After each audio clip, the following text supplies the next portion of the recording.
بسم اللہ الرحمن الرحیم. کشمیر ڈیجیٹل کے ساتھ غلام رضا کاظمی آپ سے مخاطب ہوں. ناظرین، آج ہم ایک نئے پروگرام کے ساتھ اور موجودہ حالات حاضرہ کے تناظر میں آپ کے ساتھ گفتگو کریں گے. اس وقت جو دنیا کے اندر سچویشن ہے، بالخصوص ساؤتھ ایشیا کے اندر پاکستان اور بھارت کا جو کنفلکٹ چل رہا ہے، حالیہ جو جنگ بندی کی طرف حالات گئے ہیں، اس میں پاکستان کا کتنا نقصان ہوا ہے، ہندوستان کا کتنا نقصان ہوا ہے، اس میں کس کو برتری حاصل ہے، اس پہ ہم ڈسکس کریں گے. ایک اور بات جو کلیئر کرتا چلو یہاں پہ کہ اس وقت تک اس جنگ کے دوران الحمدللہ پاکستان کا کوئی اتنا بڑا نقصان نہیں ہوا، جبکہ ہندوستان کو 18 ارب ڈالر سے زائد کا نقصان ہو چکا ہے. اور سب سے زیادہ اس نقصان کے پیچھے جو فیکٹرز ہیں وہ ہندوستانی حکومت کی غلط حکمت عملی، اس کے میڈیا کی جو ہے وہ غلط پالیسی اور صحافتی اصولوں کے بالکل مغیر جو اس کا میڈیا چل رہا ہے پورے ہندوستان کے اندر شور اور ہندوستان کے اندر انتشار پھیلانے میں اس ہندوستانی میڈیا کا سب سے امپورٹنٹ رول ہے. تو میرے ساتھ موجود ہے میرے تجزیہ کار کولیگ جناب غلام اللہ صاحب. غلام اللہ صاحب، پروگرام میں خوش آمدید. یہ بتائیے کہ اس وقت جو ساؤتھ ایشیا کے اندر سچویشن چل رہی ہے، انڈو پاک کنفلکٹ ہے، حالات جنگ بندی کی طرف چلے گئے. کل انڈین آفیشلز نے پریس کانفرنس کی، رات کو گزشتہ رات کو جو ہے وہ D G I S P R نے پریس بریفنگ دی ہے. اس میں انہوں نے قوم کا شکریہ ادا کیا، پاکستان کے نوجوانوں کا شکریہ ادا کیا، تمام پولیٹیکل پارٹیز کا شکریہ ادا کیا کہ جو اس وقت سیسا پلائی ہوئی دیوار کی طرح ایک قوم کی مانند اپنی فوج کے پیچھے کھڑے تھے. اس سارے سیناریو کو آپ کس نظر سے دیکھتے ہیں؟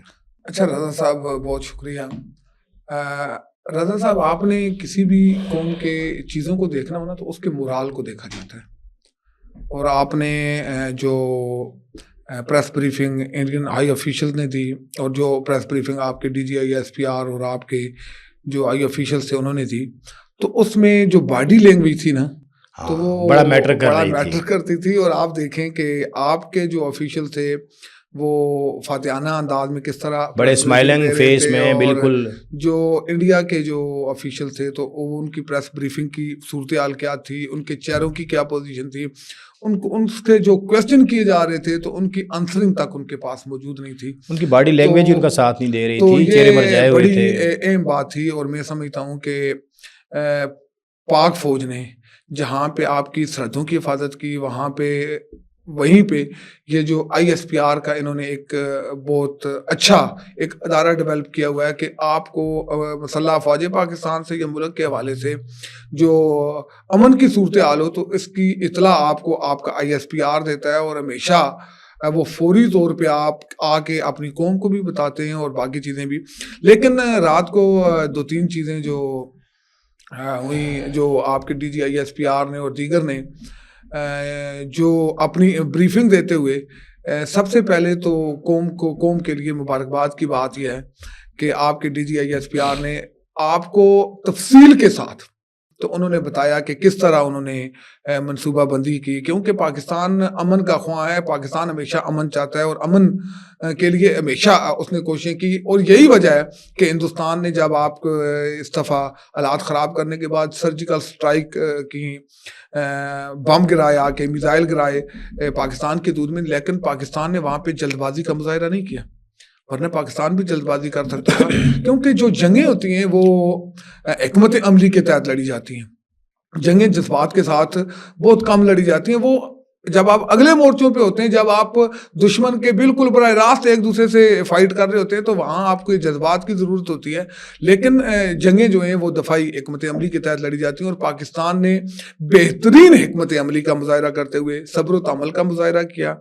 اور پھر دوبارہ جب ہندوستان نے پاکستان کی فضاؤں میں جو اسرائیلی ڈرونز ہیں وہ چھوڑے، تو اس کے بعد پاکستان کے لیے ضروری ہو گیا تھا کہ وہ دنیا کو دکھائے کہ ہماری جو خاموشی ہے وہ ہماری کمزوری نہیں ہے. اور پاکستان نے بھرپور طریقے سے، کیونکہ پہلے تو پاکستان نے جو ان کے رافیل گرائے، جو ان کے جیٹ گرائے، جو جہاز گرائے، تو وہ تو ڈیفینس تھا، کیونکہ وہ ہمارے اوپر S-400 تباہ کیا، راجوروی ان کا ٹیررسٹ کیمپ تباہ کیا. S-400 کی جہاں بات کرتے ہیں، آپ نے اگر انٹرنیشنل میڈیا کو دیکھا ہو، اس وقت جو امریکن آفیشل ہیں، جو برٹش ہیں یا جو یورپین ہیں، وہ جو امریکہ نے ہیروشیما ناگاساکی پہ ایٹم بم گرایا تھا، اس کے بعد دنیا کی تاریخ کا سب سے بڑی کامیابی قرار دے رہے ہیں S-400 کو جو پاکستان نے تباہ کیا ہے، اس کی بیٹریز کے اوپر اٹیک کیا ہے اور اتنا کامیاب اٹیک کیا ہے کہ جس میں ان کا کوئی نقصان بھی نہیں ہوا اور وہ ایک پورے سسٹم کو ختم کر دیا آ گیا. یہ بہت بڑی کامیابی ہے. یہ ہیروشیما ناگاساکی کے بعد دنیا اس کو آج تسلیم کر رہی ہے کہ پاکستان نے وہ کام کر کے دکھایا ہے کہ جو کوئی تصور بھی نہیں کر سکتا. جو آپ کے ایڈوانس جو کنٹریز ہیں، آپ کا فرینچ ہیں، رشین ہیں اور امریکن ہیں، وہ اس طرح کا کام آج تک نہیں کر سکے جو پاکستان نے کر کے دکھایا ہے. اس میں ایک چیز میں ایڈ کرنا چاہتا ہوں کہ ابھی جس طرح آپ نے ذکر کیا، بڑی انفارمیٹو گفتگو آپ نے کی. یہاں پہ ہندوستان نے جتنے بھی حملے کیے اس میں میکسیمم اس نے پاکستان کی سول آبادی کو ٹارگٹ کیا. اس کے اگینسٹ پاکستان نے جتنے بھی ٹارگٹس سیٹ کیے وہ ان کی ملٹری انسٹالیشنز تھی، سول آبادی کو بالکل ٹارگٹ نہیں کیا. رضا صاحب، یہ ہندوستان کا دہشت گردانہ رویہ ہے، اس کو آپ کس اینگل سے دیکھتے ہیں؟ رضا صاحب، اس وقت جو جس طرح آپ نے کہا کہ پاکستان نے سیول آبادی کو، رات کو DGI/SPR نے بڑے باشگاف الفاظ میں، کیونکہ جو اس وقت ہندوستان ہے وہ مختلف حربے کرنے کی کوشش کر رہا ہے. جس طرح شاید آپ کے نوٹس میں ہو کہ اس نے اپنے ہی لوگوں کو مارنے کے لیے جموں کے اندر کوئی 18 جگہوں پہ کچھ دھماکے کیے اور اس کا الزام پاکستان کے اوپر لگا رہا ہے. کیونکہ رات کو DGI/SPR کی جو پریس بریفنگ تھی، انہوں نے کہا کہ میرا مذہب اس چیز کی اجازت نہیں دیتا، ہم سیول آبادی کو کسی بھی صورت میں، یہ تو کشمیری تو ہمارے اپنے ہیں، کشمیر تو پاکستان کا حصہ ہے، ان کے اوپر تو اٹیک کرنے کا تصور ہی نہیں ہو سکتا.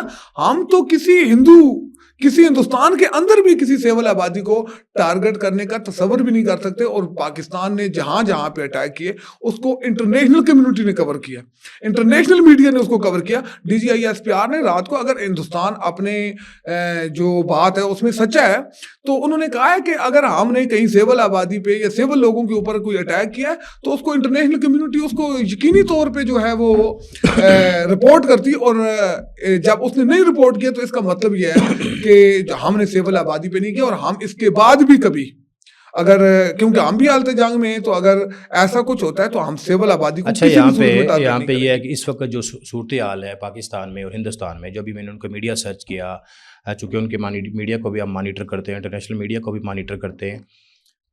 پاکستان کے اندر پاکستانی فوج پر جگہ جگہ پھول برسائے جا رہے ہیں، کشمیر میں پھول برسائے جا رہے ہیں، آزاد کشمیر کی جو میں بات کر رہا ہوں. اسی طرح ہندوستان کے اندر ان کی فوج منہ چھپا کے بھاگ رہی ہے. پاکستان کے اندر میڈیا کو لوگ مبارکباد دے رہے ہیں چونکہ انہوں نے ذمہ داری کا مظاہرہ کیا، جبکہ ہندوستان کے اندر جو ہندوستانی میڈیا تھا اس نے تو کہہ دیا تھا جی کہ آپ نے اسلام آباد پر قبضہ کر لیا. لاہور کو انہوں نے کہا جی کہ وہاں وہ لاہور کے سمندر پہ، انہوں نے لاہور میں بھی ایک سمندر بنا دیا تھا، کراچی پہ آپ نے سارا حملہ کر لیا ہے. اور ایسی مس انفارمیشن، فیک نیوز پھیلا کے ایسا پروپیگنڈا کیا، ایسی غلط کمنٹری کی کہ ہمیں تو لگتا ہی نہیں ہے کہ ہندوستانی میڈیا نے کوئی صافتی ایتھکس پڑھے ہوئے ہیں. تو اس سارے پرسپیکٹو کو آپ کس نظر سے دیکھتے ہیں کہ جو ہندوستان کے اندر خوف سارا کچھ یہ پھیلایا، اس کے اپنے میڈیا نے، پاکستانی میڈیا نے انتہائی ذمہ داری کا مظاہرہ کیا؟ تو اس کو آپ ذرا اس پہ کمنٹس کریں. کیا کہتے ہیں رضا صاحب؟ میں نے 2-3 اور پروگرام میں بھی آپ کے ساتھ بات کی. انڈیا کا میڈیا غیر سنجیدہ میڈیا ہے، انتہائی بکواس قسم کا میڈیا ہے، اور اس نے اس بات کو ثابت کیا. انڈیا کا معتبر ترین چینل ہے زی نیوز، اور زی نیوز خبر دے رہا ہے کہ جو لاہور کی بندرگاہ ہے اس پہ قبضہ کر لیا گیا ہے. جو عاصم منیر ہے آرمی چیف، اس کو گرفتار کر لیا گیا. رات کو میں دیکھ رہا تھا رضا صاحب، BBC نے ایک وہاں پہ تجزیہ نگار ہیں، ان کو لائن پہ دیا تھا انڈیا سے. تو اس نے، میں ان کے الفاظ آپ کو بتا رہا ہوں، اس نے کہا اس سے بڑی شرمناک بات کیا ہو سکتی ہے کہ ہندوستان کا میڈیا مطلب وہ والے حقائق اور وہ والی گفتگو کر رہا تھا جس کا حقیقت کے ساتھ کوئی تعلق نہیں ہے. اور انہی کے بقول کے ایک وقت تھا کہ جب میڈیا کے اوپر آپ کی اگر ایک نقطے کی بھی کوئی غلطی آ جاتی تھی، آپ منہ چھپاتے پھرتے تھے کہ ہم سے یہ بلنڈر کیسے ہو گیا. اور اس طرح جو انڈین میڈیا کا جو بلنڈر ہوا ہے، اور آپ کو مزے کی بات ہو، انڈین میڈیا کا آپ ایک سٹائل دیکھیں، دوڑ کے آ رہے ہیں، گھوم کے آ رہے ہیں، جیسے ہو گیا ہے فلمی ایکٹرز جس طرح ایسے لگتا ہے کہ جیسے کسی کرکٹ میچ کی، ہاکی کی، فٹ بال کی کمیونٹی چل رہی ہے. چینلز کا یہ دیکھیں، آپ نے بھی سر جرنلزم پڑھی ہوئی ہے. جرنلزم کے اندر جو کچھ انڈین میڈیا کر رہا ہے بالکل یہ غیر ذمہ داری ہے. یہ تو فلمی ایکٹر کی طرح، نہ یہ طریقہ ہے، نہ یہ سٹائل ہے، اور انہوں نے صرف اپنے کانٹینٹ کو بیچنے کے لیے میں آپ کو جو بات بتا رہا ہوں, انڈین میڈیا نے اپنے کنٹینٹ کو بیچنے کے لیے, ہائپ کریٹ کرنے کے لیے اور اپنے پیسے بنانے کے اچھا لیے مجھے یہاں ایک بات اور بتائیے, انہوں نے دو ملکوں کو ایک دوسرے کے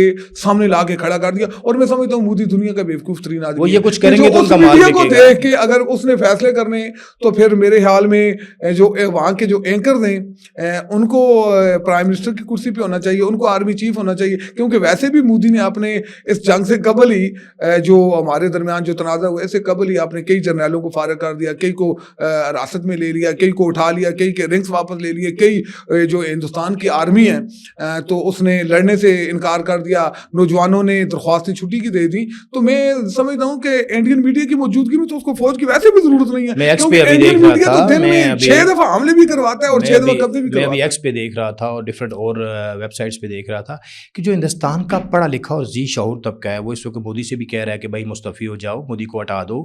پھر وہ ہندوستانی میڈیا کے اوپر بھی جو ہے وہ تنقید کر رہا ہے اور بڑے شدت کے ساتھ کہ یہ جنگ اس نیج پہ اس ملک کو پہنچانے والا ہندوستانی میڈیا ہے. اور دوسری بات جو ہے وہ اس وقت آپ کیا سمجھتے ہیں کہ یہ جنگ جو ہے اس کو آپ ختم ہوتا دیکھ رہے ہیں؟ وقتی تو سیز فائر ہے, آگے کیا دیکھتے ہیں؟ رضا صاحب, مودی اس کو گجرات کا قصائی کہتے ہیں, دہشت گرد ہے. اس کو یہ پرائم منسٹر نہیں تھا تو امریکہ میں اس کے داخلے پہ پابندی تھی. رضا صاحب دنیا کا انتہائی جاہل آدمی ہے. اس نے اس وقت جنوبی ایشیا کے 1.5 ارب سے زیادہ انسانوں کی زندگی کو داؤ پہ لگایا ہوا ہے. اور یہ آپ کو مزے کی بات بتاؤں, یہ اس کے ایگریشن نہیں ہے, یہ سیاست کھیل رہے ہیں. اس کو اقتدار چاہیے, اس کو نہ مسلمانوں کی زندگیوں سے کوئی تعلق ہے, نہ ہندوؤں کی زندگیوں سے کوئی تعلق ہے, نہ ہندوستانیوں کی زندگیوں سے کوئی تعلق ہے, نہ پاکستانیوں کی زندگیوں سے کوئی تعلق ہے. اس کو اقتدار چاہیے.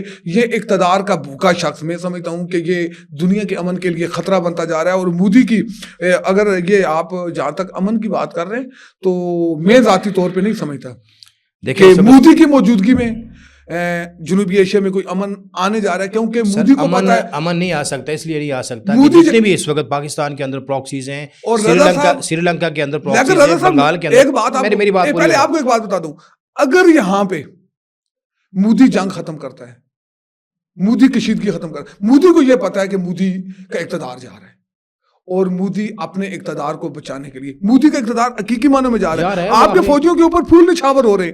آپ کا جو عاصم منیر ہے اس کے مورال اس وقت کو ہمالا سے اوپر ہے. آپ کی قوم اپنی فوج کے ساتھ کھڑی ہے, اور انڈیا کے فوجی منہ چھپا کے جا رہے ہیں. اگر آپ نے دیکھا ہو, وہ ٹوپیاں اپنے منہ کے آگے رکھ کے اپنی عوام کا سامنا نہیں کر سکتے. اور اس کی بیسک وجہ یہ ہے کہ شکست کے بعد کیسے وہ عوام کا سامنا کریں گے. یہ مطلب مودی ڈیولپ کرنے کی کوشش کر رہا ہے کہ میں بہترین پوزیشن میں ہوں اور میں لڑ سکتا ہوں. مودی نے 1.5 ارب انسانوں کی زندگی کے اوپر جو کمپرومائز کیا ہے وہ صرف اور صرف اپنا اقتدار بچانے کے لیے کیا ہے. اور مودی کا اقتدار, اگر یہاں پہ جو آج ڈی جی ایموز کی بھی آپس میں رابطے ہو چکے ہیں, معاملات ہو گئے, لیکن مجھے امن ہوتا کہیں بھی نظر نہیں آتا اس وقت تک کہ جب تک مودی اقتدار میں موجود ہے. اور مودی کا اقتدار یا جائے گا یا مودی کا کوئی حل نکلے گا تو جنوبی ایشیا میں امن آئے گا. اچھا, اس میں آپ نے ایک بات کی نا کہ جنوبی ایشیا کے اندر امن اس وقت تک نہیں ہو سکتا جب تک ہندوستان ٹیررسٹ کیمپس کو ختم نہیں کرتا. ہندوستان کے اندر جو دہشت گردی کے اس وقت بڑے کیمپس ہیں, راجوری کے اندر ہے, دہلی کے اندر ہے, اس کے مہاراشٹر ایک ریاست ہے, اس کی جتنے بھی ٹیررسٹ کیمپس ہیں, جتنی بھی پراکسیز پاکستان کے اندر ہو رہی ہیں, اس میں مودی انوالو ہے. ادھر ایک طرف بارڈر پہ جنگ لگی ہوئی تھی, دوسری طرف سے وہ ٹیررسٹ کو پاکستان کے پی کے اندر اس نے خود دہشت گرد حملے کروائے, وہ پاکستان نے اس کا بھی دفاع کر لیا. بنگلہ دیش کے اندر دیکھیں اس وقت مودی اپنی پراکسیز کے ذریعے کارروائیاں کر رہا ہے. باقی ملکوں کے اندر تو مودی کی موجودگی میں امن ہوتا نظر نہیں آ رہا. اپنے میزبان غلام رضا کاظمی کو اگلے پروگرام تک دیجیے اجازت. اللہ نگہبان.